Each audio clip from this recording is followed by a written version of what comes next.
Sa ibang balita, habang natutuyot ang mga pananim dahil sa epekto ng El Nino, nasasaid na rin ang mga tubig sa mga balon sa ilang bahagi ng Mindanao. Kaya ang mga residente, hindi mapawi ang pangamba, lalo't hindi pa man pumapasok ang tag-init. At nakatutok si Salima Refran. Nakapapaso na ang init ngayon sa Maguindanao. Nagbibitak-bitak ng lupa. Natutuyot na ang mga maisan, sagingan at palayan dahil sa epekto ng El Nino. Nilagang saging lamang ang kinakain ni Namang Chito at 5 taong gulang na anak na si Sarah Jane. Ang mga tanim nilang gulay sa bakuran nangamatay. Masakit talaga sa dibdib ko, ma'am. Minsan makaiyak gani ako, magharap ako sa kanya. Ama, pagkaan ako tapos walang pagkain. Sakit ang dibdib ko minsan. Pahirapan na rin ang supply ng tubig. Ang balon ni Aling Sigali tuyo na. Paano na lamang daw kapag tumama na ang tag-init? Bigla lang ang El Nino ba? 2 buwan, wala na itong tubig, ma'am. Kaya nauubusan kami ng tubig. Doon lang kami kumukuha sa kabilang bahay. Doon pa malayo pa dito sa amin. Baging ang ilog, natutuyo na rin.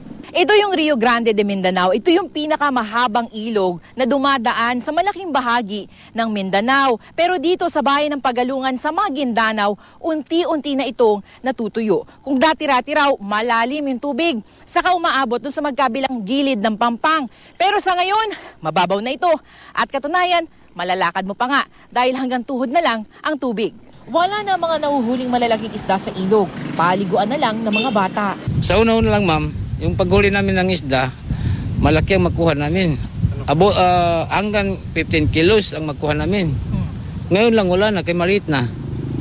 Wala na, kasi kung sa tungkol sa init. Nagdeklara na ng state of calamity sa Maguindanao dahil sa El Nino. Sa Kidapawan City, 5 ektaryang maisa ni Ariel, pero iilang sako lamang ang kanyang naani. Maliliit na, hindi pa maganda. Wala kaming maano na kabuhayan namin dito kasi naman, may El Nino sabi nila. Kaya failure lahat ng mga panem namin. Ang mga sakada, tuloy ang pagtatrabaho kahit mainit. Inaani ang mga murang tubo sa takot na matuyot. Ayon sa Department of Agriculture, ginagawa ng pamahalaan ng lahat para mabawasan ang epekto ng El Nino sa mga magsasaka sa Mindanao.